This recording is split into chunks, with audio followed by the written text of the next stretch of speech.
제목을 다 같이 읽도록 하겠습니다. 시작.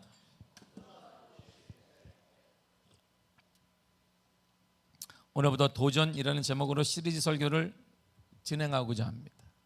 언제까지인지는 모르겠습니다만 오늘부터 감동이 되는 데까지 도전이라는 제목으로 시리즈 설교를 한 주 한 주 진행하고자 합니다. 신앙은 도전입니다. 무모한 도전인 것 같기도 합니다. 물론 창세기 1장 1절 자체가 우리 신앙이 없이는 허무맹랑한 이야기일지도 모르겠습니다. 대초 하나님의 천지를 창조하시니라. 하나님에게 빠진다면, 하나님을 믿지 않는다면 이게 말도 되지 않고 이해되지 않고 허무맹랑한 이야기일 수밖에 없습니다. 많은 문제를 우리가 겪고 있는데 하나님이 하실 거야, 하나님이 도와주실 거야, 하나님을 안 믿는 자들이 볼 땐 무모한 행동이에요. 그러니까 신앙 자체는 도전이고 신앙 자체는 무모한 행동일지도 모르겠습니다. 무엇에 도전할까요? 인생에서 실패하지 않은 사람은 아무도 없습니다. 누구나 실패하고 넘어집니다. 이처럼 실패는 문제가 아니에요. 실패를 어떻게 딛고 일어서느냐가 문제입니다. 제가 아내와 함께 이 동네를 가끔 산책하며 이게 수유동까지 돌아다녀요. 이렇게 운동 삼아 돌아다니는데 한 바퀴를 돌고 있는데 제가 수유역에서 이렇게 턴해서 이렇게 돌아가는데 거기 다이어트 복싱 하는 데가 있어요. 딱 보면 복싱인데 요즘에 복싱 체육관 다이어트 복싱을 해요. 사람들의 건강을 위해서 다이어트 복싱을 합니다. 그래서 운동도 하고 살도 빼고 막 이런 걸 요즘 인기가 많나 봐요. 근데 제가 이거 현수막을 보고 너무 신기해서 그걸 탁 찍어 왔어요. 문기가 글귀가 되게 웃기기도 하고 이제 재미있어서 제가 딱 찍어 왔습니다. 이렇게 적혀 있는 거예요. 큰 건물인데 건물 한 3분의 2만하게 벽에다가 딱한 현수막을 붙여놨어요. 그 체육관 이름도 붙여놓고, 그러니까 뭐 환영하다는 뜻이라는 게 등록하라 이런 거잖아요. 이렇게 적어놨습니다. 인생은 복싱 경기와 같다.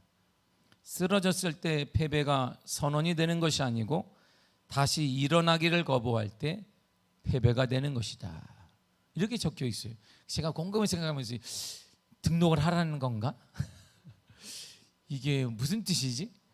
철학적인 의미를 던지는 거예요. 그럼 뭐 이렇게 여러분 오세요, 몇 킬로가 빠집니다, 뭐 이렇게 적어놔야 돼. 원래는 근육이 붙습니다, 뭐 허리가 얇아집니다, 아니면 뭐 꼿꼿이 뼈가 셀 수 있습니다, 아니면 맷집을 키울 수 있습니다, 싸움 잘할 수 있습니다, 뭐 이렇게 써야 되는데 그런 건 없고 인생은 복싱 경기와 같다. 쓰러졌을 때 패배가 선언되는 것이 아니고 다시 일어나기를 거부했을 때 패배가 선언되는 것이다. 이렇게 딱 적혀 있어요. 그리고 작게 체육관 이름이 딱 계속 머리에 남잖아요.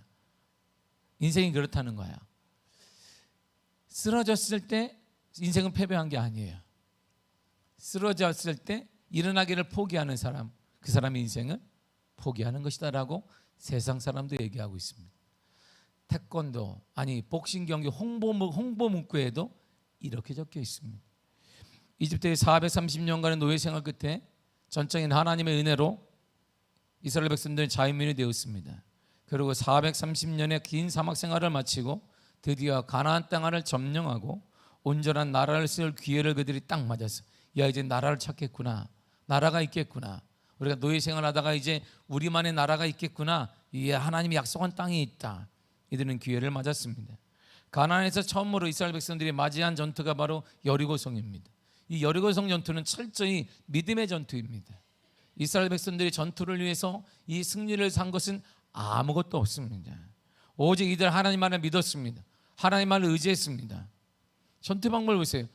얘들아, 이스라엘 백성들아, 매일 아침 일찍 일어나라. 예. 그리고 여리고성 한 바퀴 돌아라. 예. 그 다음에 쉬어라. 그리고 동일하게 6일 동안 그렇게 했어요. 근데 6일째 7일째는 다르다. 더 일찍 일어나라. 예. 그날은 7바퀴 돌아라. 딱 돌았습니다. 7바퀴 돌 다음에 어떻게 하냐? 자, 제사장들이 나팔을 불어라. 불어요. 그러면 그 소리 들리느냐? 그럼 이스라엘 모든 백성들은 소리를 질러라. 다 같이 소리를 한번 질러보겠습니다. 시작. 지나가는 강아지도 반응하는, 크게 믿음으로 질러보는 거 우리 다 같이. 자, 시작. 이 정도는 내가 이렇게 금이 갈까 막 한 번만 더 세게 우리 힘을 다해서 시작. 이 정도는 200만 명에서 보세요. 이게 우리가 이 정도인데 200만 명이냐 이게 와 소리 지르니까 200만이 동시에 질렀어요. 그러니까 왜 질르란지도 몰라요. 하나님이 그러신 거예요. 7바퀴 돌았니? 예. 세상 나팔 불어라. 들리니? 예. 소리 질러라. 소리 지르는 데 그렇겠어요? 죽을 힘을 내드리는 거예요. 왜? 하는 일이 아무것도 없잖아. 전쟁이 얼마나 두렵겠어요. 지금 여리고성이 앞에 있는데 우리 아들한테 무기를 준 것도 아니고 돌덩이 준 것도 아니고 외인 부대를 사온 것도 아닌데 그냥 소리만 지르니까 얘라 모르겠다라 질렀어요. 그랬더니 여리고성이 확 무너져 버렸습니다. 여리고성 당시는 철옹성과 같은 여리고성 전투에 승리한 것은 하나님의 전적인 은혜이며 사람의 개입한 게 아무것도 없습니다. 그들이 너무 신기한 거예요. 이야, 소리만 질렀는데 이겼어. 그 어마어마한 여리고성이 무너졌네. 이야, 너무 감격한 거예요. 그러고 나서 좀 보니까 다음 여리고성은 점령하나 그 다음이 아이성이에요. 아이성이 너무 작은 거예요. 그러나 그럼에도 불구하고 여호수아는 아이성을 정탐하고 오라고 사람들을 보냈습니다. 정탐하고 돌아온 군인들이 여호수아에게 고백합니다. 보고를 이렇게 하네요. 여호수아 7장 3절입니다. 시작.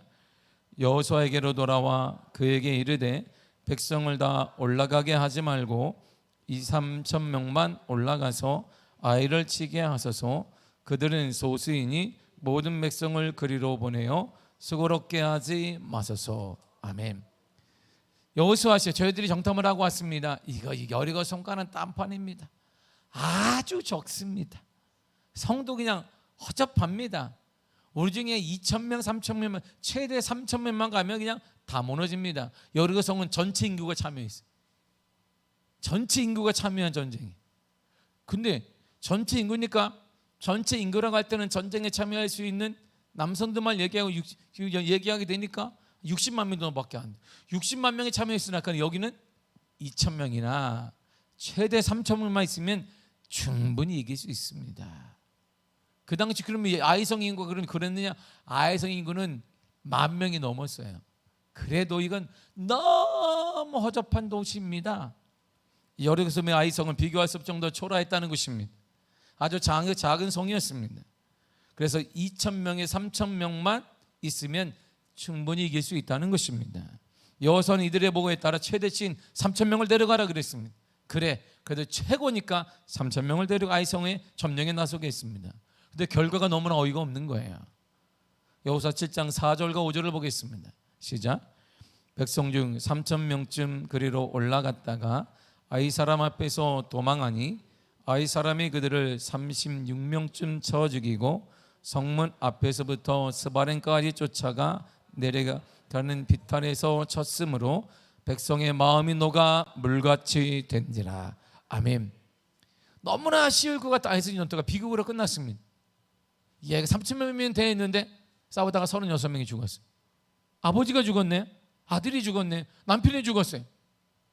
그래서 사람들이 36명 딱 죽은 것이 아니라 연관된 가족이 있어요. 이스라엘은 가족 제도예요.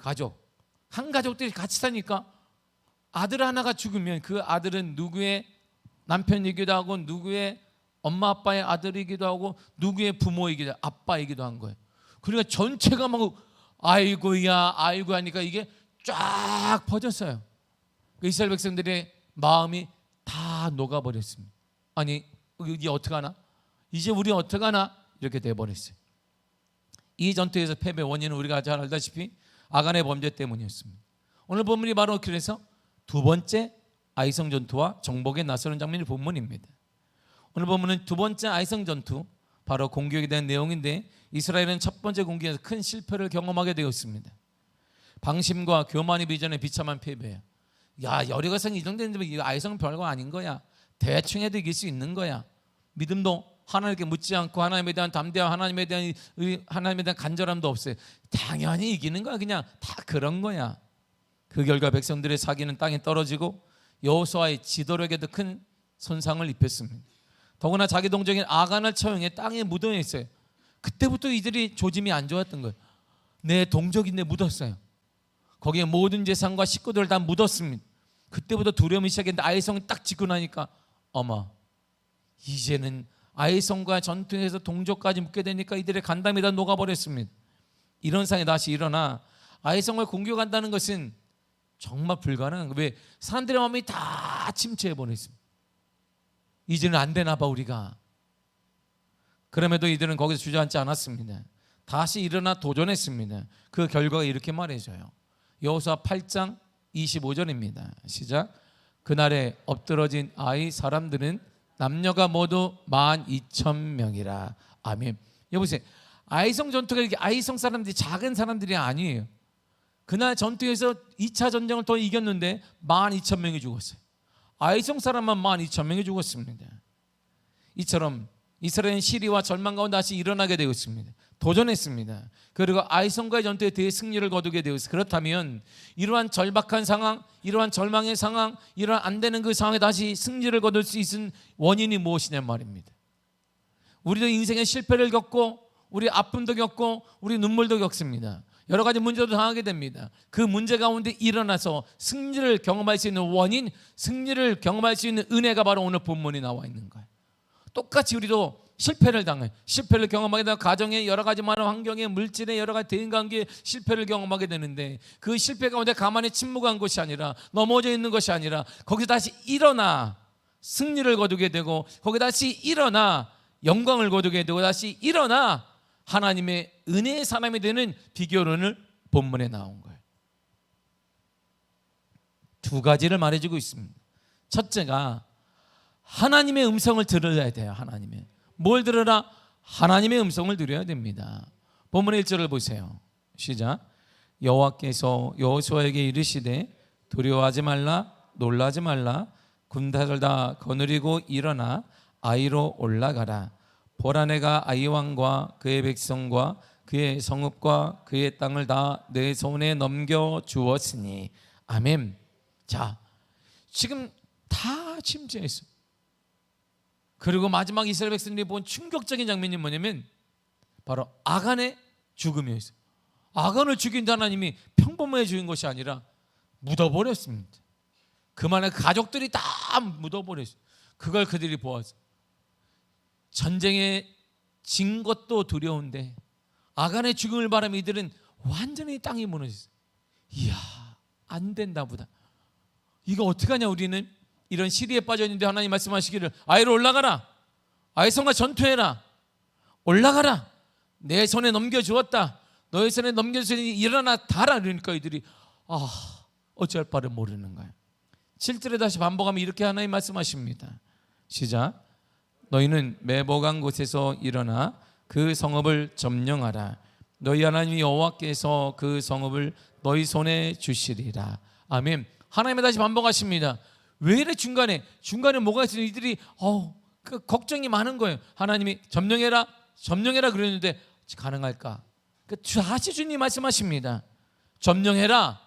너희 손에 주었다. 아이성은 너희 손에 주었으니 점령해라. 1차 전투의 실패로 인해 이스라엘 전체는 두려움에 빠졌습니다. 가장 큰 충격은 그리고 아간의 죽음이었어요. 아간의 죽음을 직접 목격하면서 돌무더기, 그의 온 가족이 시리에 빠졌어요. 그런데 하나님은 다시 말씀하십니다. 다시 아이성에 올라가라. 너희 손에 주었다. 그 성을 점령하라. 내가 너희 손에 주었다. 현실과 말씀에 큰 차이가 있어요. 이들은 현실을 보게 된 거예요. 역시 그렇지. 우리가 군대가 아니었잖아. 우리는 노예였어. 노예. 그렇다. 그렇지. 여리고성 전투 봐봐. 우리가 한 게 뭐 있어? 하나님 우리를 노예로 본 거야. 우리가 전쟁했나? 전쟁할 줄도 모르는데, 칼 가났나? 칼 갈 줄도 모르는데, 우리는 칼 써봤나? 칼 써본 적도. 칼이라 하면 요리할 때만 쓰는 거야. 이렇게. 전쟁을 430년간 전쟁을 해본 적이 없습니다. 아무것도 해본 적이 없어요. 그래, 우리 현실이 그렇지. 내가 원래 그런 거야. 그런 사람이었어. 우리가 우리가 그런 가정이었구나. 그런 남편이었고 아내였구나. 우리 교회가 그런 교회였구나. 그럼 그렇지 뭐. 거기 현실이 딱 보이게 돼. 안 돼. 이제는 안 돼. 그러니까 그러니까 여리고성 때 하나님이 우리를 전쟁을 승리한 거 봐봐. 그때는 영광이었는데 지금 와서 보니까 우리가 노예인 거 뻔히 아니까 하나님이 우리를 사용하지 않은 거야. 현실이 보여 딱. 이게 무서운 거예요. 가장 무서운 게 뭐냐면 현실이 눈에 들어오는 거예요. 믿음의 사람에게. 안 되지. 그냥 미아동에 있는 교회가 뭐 우리가 뭐 미아동에서 잔뼈가 굴고 왔는데 되겠나? 하나님의 은혜 가운데 세계적인 사람이 되기 위해서는 강남 쪽으로 우리가 가서 거기서 뭐 잘하든가 뭘 해야 되는데 우리 내가 어디서 아이고 내가 착각했네. 아이고 내가 착각했다. 거기 딱 현실에 눈이 떴어요. 그러면 그렇지 뭐. 잠시 내가 잊었네. 노예였던 걸 잊었네. 우리 다 노예잖아. 가서 본 사람, 전쟁에 나가본 사람 아무도 없잖아. 그래 그런 거야. 정신 차려야 된다. 믿음으로 산다고 승리하는 거 아니야. 정신 차려야 된다라고 세상이 우리에게 말해주고 있습니다. 정신을 차리고 하는 게 너무나 두려운 거예요. 그렇구나. 여러분 하나님 없이 세상을 보면 이길 수 없으니까 두려운 거야. 이거 안 되지. 우리 가정 안 되지. 우리 직장 안 되지. 내 남편 안 되지. 아내 안 되지. 내 자녀 안 되지. 우리 교회는 안 되는 거야. 하나님이 없으니 세상 정신을 딱 차리게 되면 두려움과 시리밖에 없어요. 바로 이때 하나님의 두려움을 멈추라는 거야. 그리고 하나님 말씀을 선택하라는 것입니다. 아니다. 내가 너와 함께 하니까 점령해라. 점령해. 현실이 그런 거 나도 안다. 하나님이 왜 모르겠어요? 여러분들 현실 압니다. 이스라엘 백성은 현실 다 압니다. 그럼에도 하나님이 점령해라 말할 때 하나님이 너와 함께 하신다는 거예요. 여러분과 함께 하시기 때문에 이렇게 말씀하시는 것입니다. 그러니까 현실을 선택하지 말고 하나님의 말씀을 선택해야 돼요. 그래서 성경이 이렇게 우리에게 강조합니다. 신명기 30장 16절에 이렇게 말해요. 시작. 내가 오늘 내게 명령하여 내 하나님 여호와를 사랑하고 그 모든 길로 행하며 그의 명령과 규례와 법도를 지키라. 아멘. 내가 너 다 안다. 근데 중요한 것은 사랑한다고 다 아는데 하나님의 말씀, 명령, 규례, 법도 하나님의 말씀 그거 지키면 된다. 이 세상 살아가는 방법이 많이 있지. 현실을 두렵지 괜찮아. 중요한 건 하나님의 말씀을 지키고 선택하라는 것입니다. 하나님의 말씀을 선택하는 것은 이런 삶을 의미하는 거예요. 신명기 3장 19절입니다. 시작. 너와 내 자손이 살기 위하여 생명을 택하고. 아멘. 우리 가정이 살기 위해, 우리 교회가 살기, 여러분이 살기 위해 뭘 택하라? 하나님의 말씀을 택하라 이런 말입니다. 하나님의 말씀을 택하면 살아난다 이런 말이에요. 하나님의 말씀을 택하면 이 시대 상관에 살아나게 되어 있습니다. 우리 삶이 살아나고 가정이 살아나고 교회가 살아나고 여러분들 자녀가 살아나고 우리의 건강이 살아나고 우리의 물건이 살아나게 될 것입니다. 여기 방법이 있어요. 사는 거예요. 살기를 원한다면 하나님 말씀을 듣고 그 말씀을 선택해야 됩니다. 사무엘이 하나님과 사람의 존경하기 맞는 사람이에요. 사무엘은 유일하게 예수님과 같이 삼직을 다 가진 사람입니다. 성경에 유일하게 삼직을 가진 사람은 예수님과 사무엘밖에 없어요. 이게 사무엘이 뛰어난 점입니다.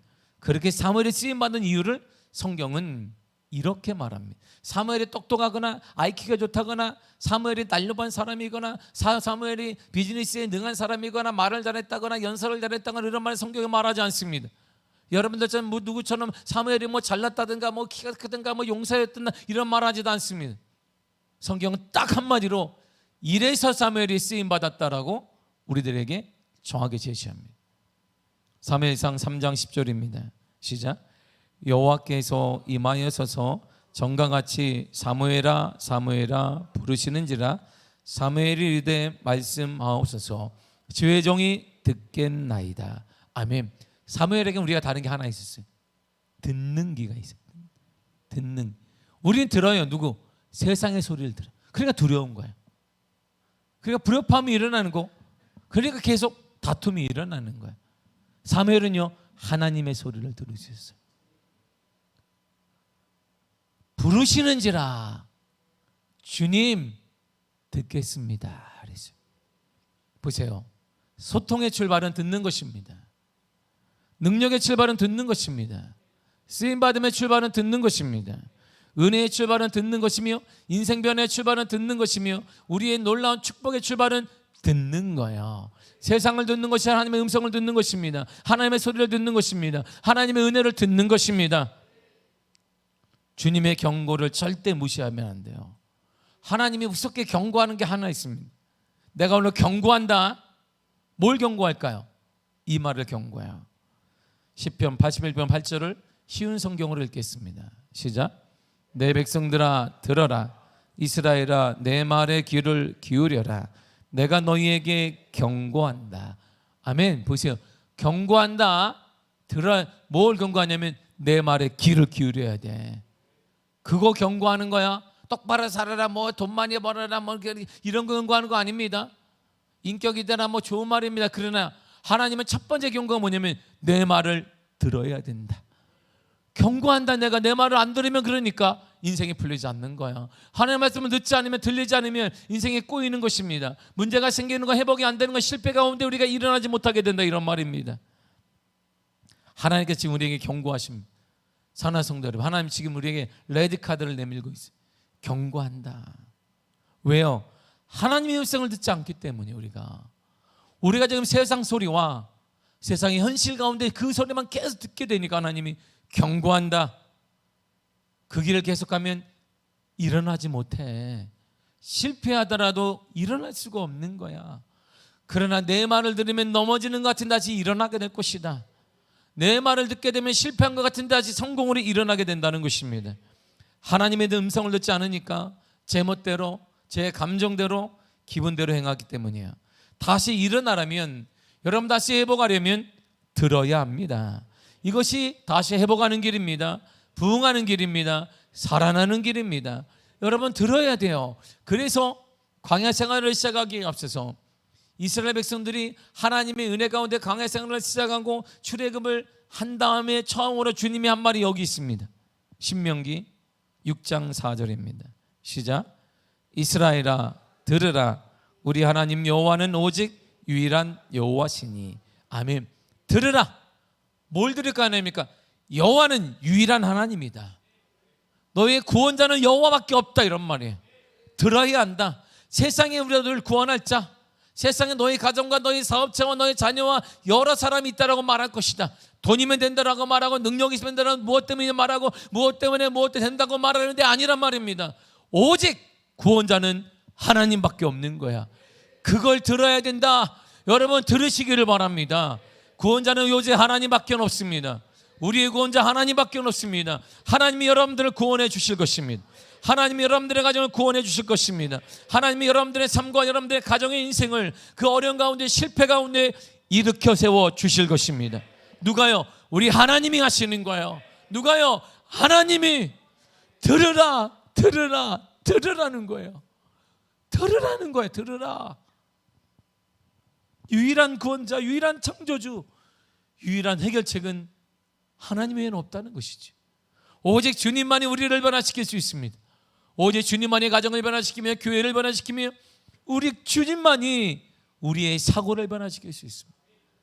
오직 주님만이 여러분들 그것을 치유할 수 있습니다. 둘째가, 첫째는 하나님의 음성을 듣고, 둘째가 하나님의 방법을 따라야 돼요. 이게 실패한 이스라엘 백성들이 아이성을 승리로 이끈 놀라운 축복입니다. 하나님은요 우리들에게 뭉텅하게 얘기하지 않습니다. 그래? 나가서 싸워라, 승리할 거야, 이렇게 말하지 않아요. 하나님은 우리 인생을 살아가는 데서 조목조목 구체적으로 말씀하십니다. 보세요, 이렇게 말씀하시잖아요. 자, 너희들 걱정하지 말아라. 내가 이 아이성을 너희 손에 주었다. 이게 1절이에요. 그러더니 어떻게 주었을까요? 그러니까 복병을 두어라. 아이성 뒤에 숨어 있어라. 여기 복병을 두어, 앞에만 쓰여 있지 말고 뒤에 복병을 두어야 된다. 3절이잖아요. 2절이에요. 그리고 다른 백성들은 아이성 가까이 가라. 탁. 전쟁하는 것처럼 아이성 가까이 딱 나가서 있는 무기들, 뭐 꼬챙이든 뭐든 포크든 들든 아무튼 들고 다 나가라. 곡괭이를 들든 뭐 나무 쪽으로 들든 집에 있는 뭐 뭘 들든 다 들고 나가라. 다 나가라는 거예요. 그리고 아이성의 군인들이 1차 전투처럼 성을 빠져나올 거야. 그럼 이들이 여기 지금 되게 이들은 승리에 차 있거든. 별거 아닌 것처럼 여기니까 성을 빠져나올 거야. 그때는 이렇게 해라. 7절을 다 같이 읽겠습니다. 시작. 너희는 매복한 곳에서 일어나 그 성읍을 점령하라. 아멘. 숨어있던 곳에서 그때 싹 빠져나가면 숨어있던 곳에서 몰래 일어나 성 점령해버려라. 그런데 1차 전투 때와는 하나님의 명령은 너무 달라졌어요. 지금 이스라엘 백성이 필요한 것은 이런 게 아니에요. 왜 이스라엘 백성들 지금 현실을 딱 눈을 떠보니까 우리 군이 아니잖아. 우리 뭐야? 노예잖아. 우리 성공한 세계적인 사람이 된다는데 우리 세계적인 사람 아니잖아. 우리 강남 사람 아닌데? 적어도 세계적인 사람은 오늘날 우리 다 이렇게 데이터를 놓고 보니까 그래도 강남 거시기에 살아야 거기 좀 이렇게 나가는데 우리는 강북에서도 할렐루야. 제가 늘상 우리 지금 총회에서 잘 다 아니까 얘기하는데 그래서 미아교회 담임 목사입니다니까 미아교회요. 예? 혹시 그 미아가 그 미아입니까? 예, 미아리 고개 미아가 고기입니다. 그러시군요. 이렇게 얘기해요. 항상 묻는 거예요. 저한테 미아리의 거기냐 이런 말이에요. 아니면 둘 중에 하나 혹시 아이를 잃어버린 미아교회입니까? 그 잃어버린 영을 찾는 미아교회 맞기도 하고 그리고 우리 교회는 미아동에 있는 교회입니다. 그러니까 예. 다 얼굴이 다 바뀌어. 예. 그러다가 한때는 대치 미아교회로 바꾸려고 그랬어요. 교회 이름을 바꿀 건 없다. 똑같이 하는데 앞에다 한번 받치자. 강남 대치 미아교회 이렇게. 그러면 사람들이 대치도 근데 미아가 있나 그럴 것 같은데 하도 많이 받아요 이렇게. 그래서 저는 꼭 설명을 이렇게 합니다. 미아역 바로 앞에 있는 교회입니다. 역세권의 교회가 있나 봐요. 예. 우리 교회는 역세권에 있는 좋은 교회입니다. 와, 그 점치고 저 멀리 있습니다. 그곳은 우리하고 그냥 멀리 떨어져 가다가 지치고 쓰러집니다. 멀리 떨어져 있어요. 사람들의 인식은 그런 거예요. 세계적인 사람이다 할 때는 우리 가운데 우리 자녀들이 세계적인 사람이 나오게 될지 믿습니다. 그 얘기할 때는 사람들 오늘날 세계 이렇게 얘기해. 무슨 미아동에서 그래도 세계적인 사람이라면 저 강을 좀 건너가지고 저쪽에 이렇게 막 그래야 되는 거 아니야? 이렇게 생각하죠. 이스라엘 백성들이 지금 이런 거예요. 우리 노예였잖아. 전쟁해본 적도 없잖아. 실패한 거 당연하잖아. 근데 하나님이 복병까지 들어가는 거예요. 복병 훈련을 해본 사람이 없어. 이스라엘 백성 중에. 왜 숨어야 되니? 그래도 전투하려면 일단 모두 그리고 막 이렇게 막 사막에 맡게 해야 되는데 이스라엘 백성들이 뭐 그릴 것도 없고 어떻게 숨으라는 게 어떻게 숨으라는 건 누우라는 건지 자빠져 일하는 건지 아니면 어떻게 숨을 것도 몰라. 무기도 없어. 그런데 하나님이 가까이 가라. 복병을 두어라. 그리고 아이성 가까이 딱 서라. 지금 떨고 있는데 이스라엘 백성들의 사고는 너무나 달랐어요. 주님 우리에게는 그런 사람이 필요한 게 아닙니다.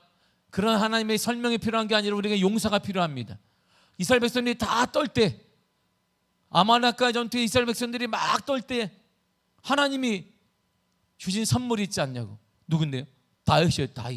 다윗처럼 위대한 사람이 나타나서 돌멩이 5개 걸어가지고 골리앗을 이기지 않습니까? 이처럼 그런 사람을 우리에게 주셔야지. 그런 사람이 필요한 것입니다. 하나님의 사람이 필요한 하나님에게 말씀하지 않으셨어요. 너희들이 하라는 것입니다. 두려움으로 움츠리고 있고 이럴 때 하나님은 많은 사람들을 다윗을 보내주거나 다니엘을 보내주거나 했는데 사람을 보내주지 않으셨어요. 정말 그런 용사가 우리 가운데 없으면 돈으로 사오면 됩니다. 여리고성에서 승리를 했기 때문에 돈이 있단 말이에요. 그 돈 주고 용병을 사오면 되는데 그런 말도 하나님이 하지 않으셨습니다. 하나님의 명령 그것과 너무나 먼 것입니다.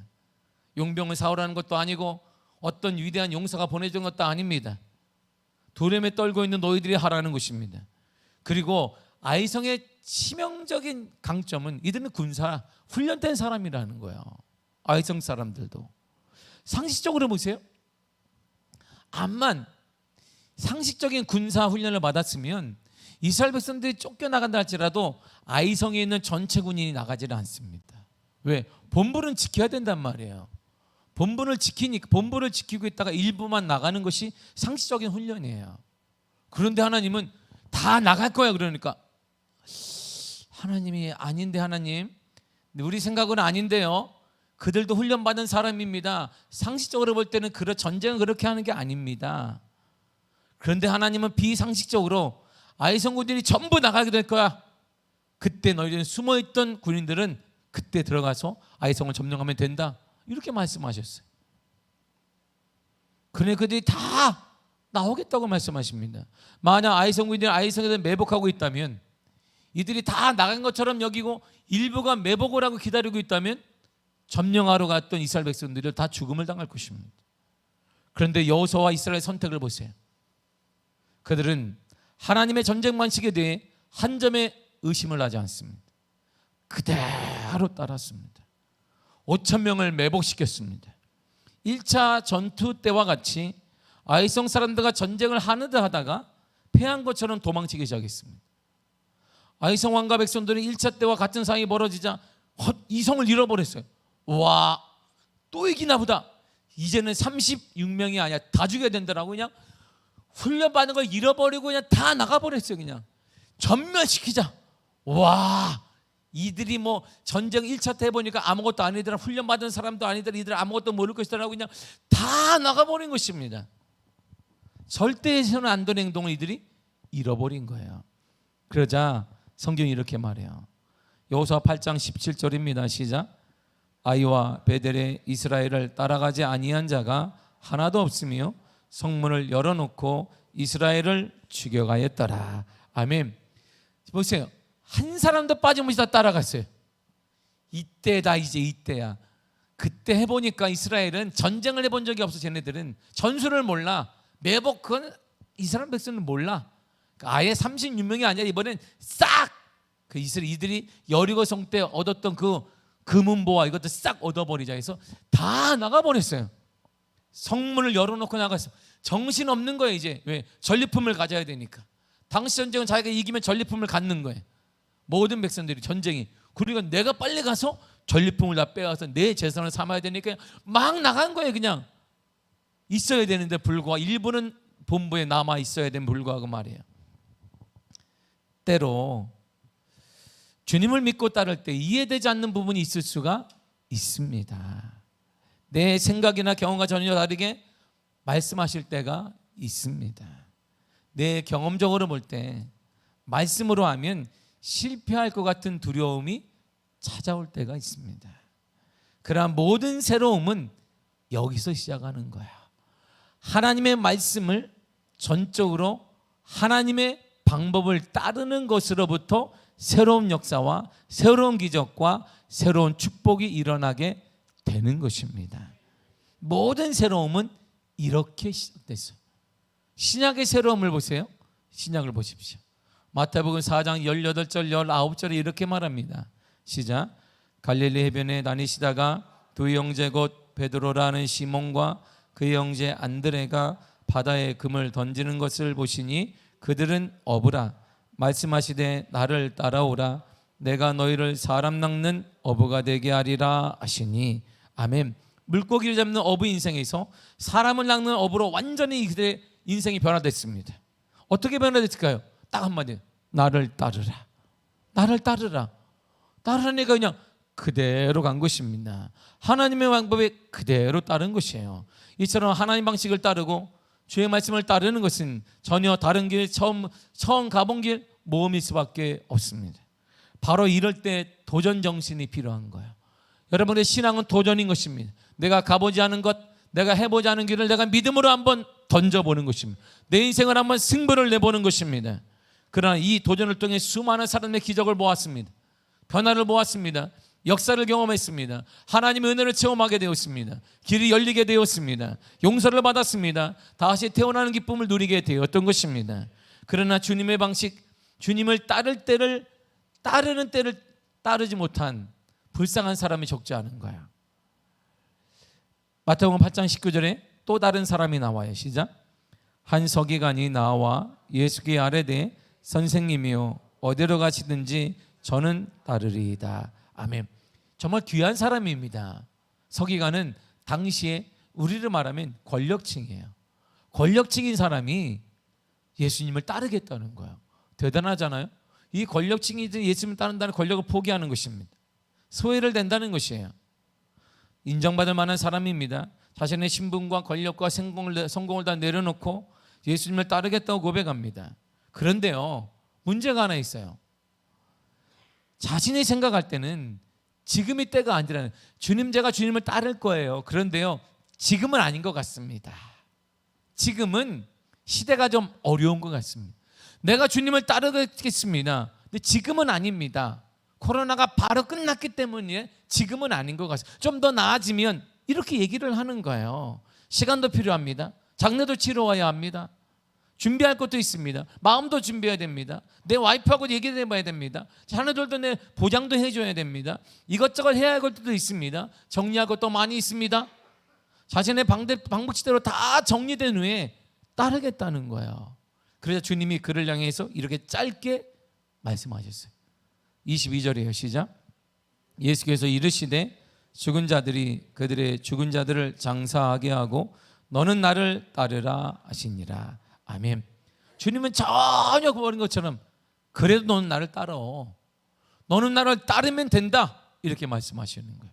내가 할 일은 지금 나를 따르는 것이다. 언제? 지금이 나를 따르는 거야. 주님의 방법과 주님의 방식을 따르라는 것입니다. 근데 우리는 여전히 우리에게 말하면 우리는 지금이 아니라는 거예요. 여러분들 지금도 이게 지금이 아니라는 것입니다. 때가 아니라는 거예요. 좀 더 있어야 된다는 것입니다. 상황이 좋아지면 뭐가, 여건이 좋아지면 뭐가 되면, 그러니까 새로움의 역사가, 새로움의 은혜가, 변화의 역사가 일어나지 않게 되는 것입니다. 주님은 지금 하나님의 방식을 따르기를 원하고 계십니다. 성경은 철저하게 실패자의 이야기입니다. 성경은요, 성공자의 이야기가 한 건도 없습니다. 성경의 모든 내용은 다 실패자의 이야기예요. 성경에 등장하는 믿음의 조상들은 모두 다 실패를 경험한 사람들입니다. 실패하지 않은 인생은 없습니다. 이것은 모든 사람의 죄를 지었다는 다른 버전의 내용과 똑같습니다. 우리는 모두 하나님의 기준에 의하면 실패한 사람이에요. 우리는 모두 하나님의 기준에 따라 살게 되면 실패하고 있고 앞으로도 실패할 것입니다. 믿음의 조상 아브라함은 실패를 인류에 쫙 퍼뜨린 사람입니다. 한 사람의 실패로 뿌려진 씨앗이 지금 3,000년이 지난 지금까지 영향을 끼치고 있다는 사실은 대단히 무서운 일입니다. 아브라함이 가나안 땅에 이주한 후에 10년이 되는 때에 벌어진 아내 사라의 몸종인 하갈을 통해 아들을 낳아버렸습니다.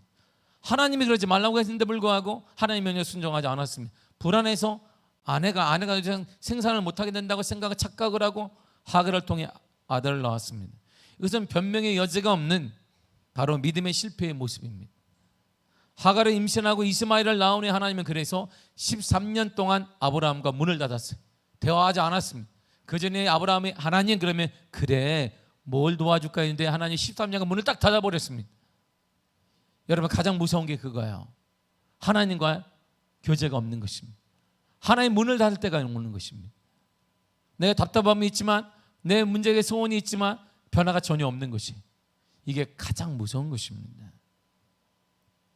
모세도 이스라엘 백성이 거듭된 반항과 불평, 불만의 진노의 하나님의 명령을 그대로 따르지 않았다가 결국 약속의 땅에 들어가지 못했습니다. 반성을 향해 물이 나오라고 명해야 되는데 모세가 너무 화가 나가지고 그냥 예라 두 번을 치니까 거기에서 그는 가나안 땅에 들어가지 못했어요. 하나님의 마음이 아픈 사람이라 엄청난 칭찬을 받았던 다윗 또한 실패의 전형입니다. 여러 번 실패를 다해서 맛보았습니다. 스스로 실패를 맛보기도 했고 자신의 죄악 때문에 맛보기도 했으며 자신의 자녀들 때문에 실패를 또한 맛보기도 한 사람이 다윗입니다. 실패에 대한 반응에서 믿음의 유무가 갈리게 돼요. 여러분, 사울의 실패는 사무엘의 명령을 어긴 거예요. 그리고 제사에 대한 율법을 어긴 것입니다. 어떻게 보면 그게 큰 죄인가? 이렇게 볼 수 있습니다. 근데 다윗의 범죄는 상상을 초월합니다. 10계명에 2개를 범했어요. 간음과 살인을 저질렀습니다. 사울의 경우는 하나님을 믿지 못하고 조급한 행동을 한 것입니다. 아말렉 왕을 죽이라고 했는데 그는 죽이지 않았어요. 모든 물건을 제물로 바치라고 했는데 그는 다 바치지는 않았습니다. 그래서 하나님이 사울을 폐하셨어요. 근데 다윗의 경우는 정말 심각합니다. 남편이 있는 여자와 간음을 했고, 그리고 임신 사실을 숨기기 위해서 그 남편을 죽여버렸어요. 이는 사울 왕의 경우보다 다윗이 더 파렴치한 범죄임을 자명하게 알 수 있습니다. 문제는 말이에요, 그 다음이에요. 왜 다윗이 하나님의 이런 철저하게 실패한 사람이 하나님의 마음에 맞은 사람이 됐는가가 그 다음 문제예요. 그들의 잘못을 하나님의 종이 지적했습니다. 그런데 너무나 다른 반응이 온 거예요. 사무엘이 그 죄를 지적했어요.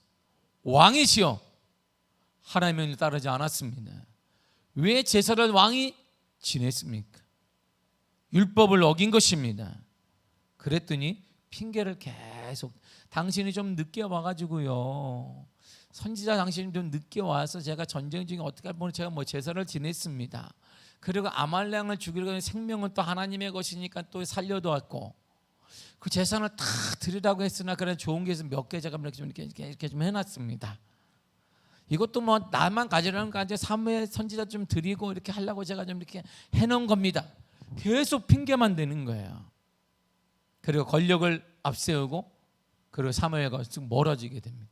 그런데 다윗은 자신의 죄악이 드러나고 실패 확인했을 때 핑계를 전해야 되지 않습니다.